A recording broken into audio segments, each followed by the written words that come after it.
eu sou a Fabiola e junto com o Matheus vamos apresentar o nosso trabalho sobre capacitores. Capacitor é um componente eletrônico muito utilizado em circuitos elétricos que é constituído por duas placas condutoras chamadas de armaduras. Entre elas existe um material isolante denominado dielétrico. Existem capacitores esféricos, cilíndricos, planos e vários outros tipos de capacitores. Mas eles desempenham a mesma função, que é a de carregar e descarregar cargas elétricas. E cada um se encaixa em um aparelho e uma situação diferente. Bom, aqui eu vou mostrar alguns tipos de capacitores. O primeiro é o capacitor eletrolítico, que ele é usado em circuitos de corrente contínua. O segundo é o capacitor de mica, usado em circuitos de precisão e circuitos de alta frequência. O terceiro é o capacitor SMD, usado em todos os tipos de equipamentos eletrônicos, como o CPU de computador. E o quarto e último é o capacitor de cerâmica, que ele é utilizado em equipamentos eletrônicos como televisores, rádios, entre vários outros. A capacitância é uma grandeza física escalar que mede a quantidade de cargas que pode ser armazenada em um capacitor para uma determinada diferença de potencial elétrico. Então, quanto mais cargas um capacitor puder armazenar, mais será a capacitância dele. E para calcular a capacitância é usada a seguinte fórmula, na qual o Q seria a carga elétrica e o U potencial elétrico.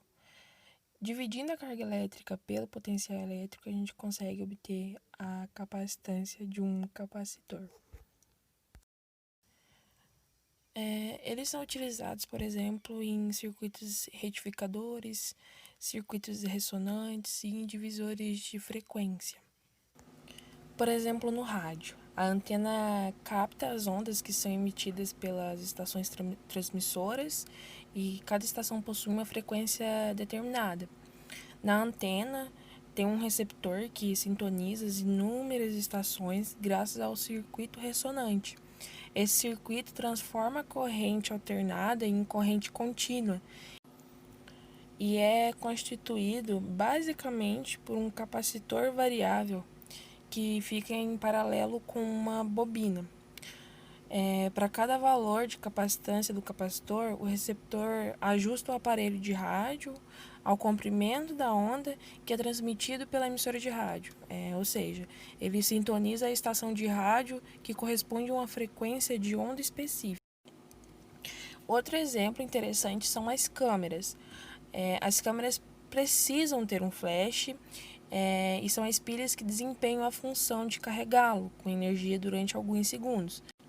No entanto, na hora de tirar a foto, apenas o capacitor pode fazer o descarregamento de toda a carga no bulbo do flash de maneira instantânea.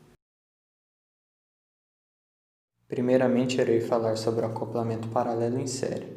Nas placas paralelas, o campo elétrico é constante e é representado pela fórmula do E0, que é a permissividade elétrica, que ela sempre é igual a 8,854 farad por metro, vezes A, que é a área, sobre D, que é a distância. E nesse tipo de associação, tem a igualdade de potencial entre as placas dos capacitores.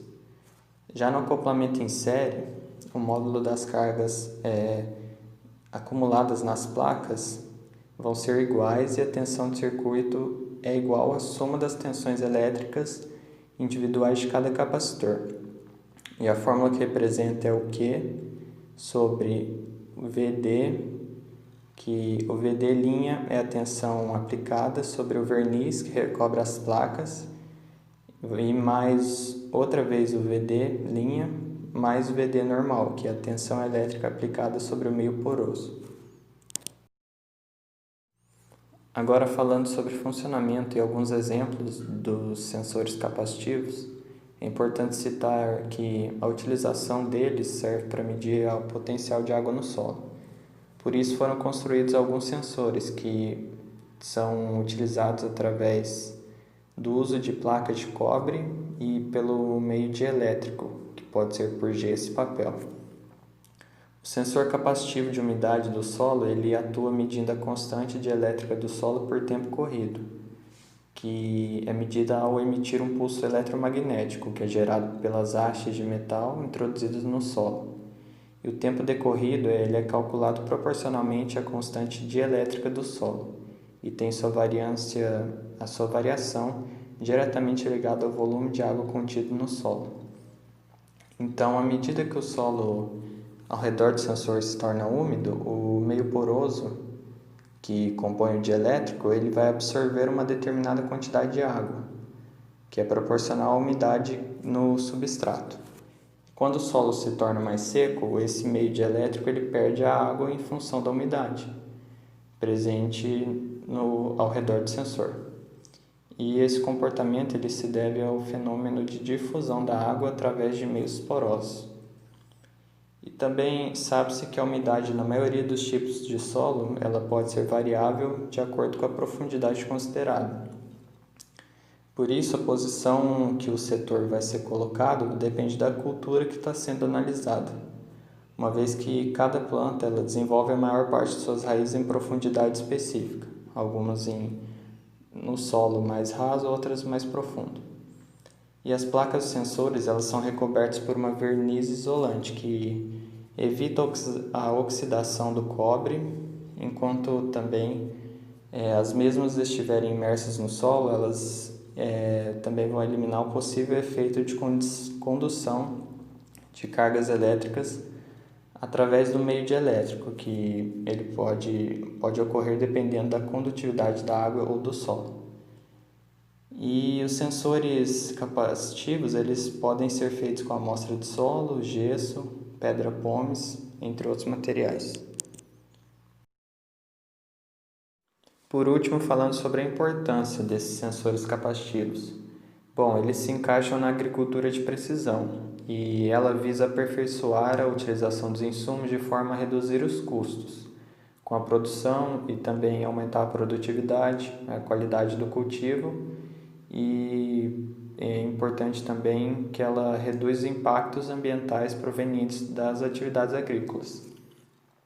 Os sensores eles são amplamente utilizados em pesquisas e sistemas da própria agricultura de precisão, para monitoramento do teor de água no solo, devido à praticidade, à rapidez e também à possibilidade de repetir medições em uma determinada área do solo várias vezes, em um curto espaço de tempo.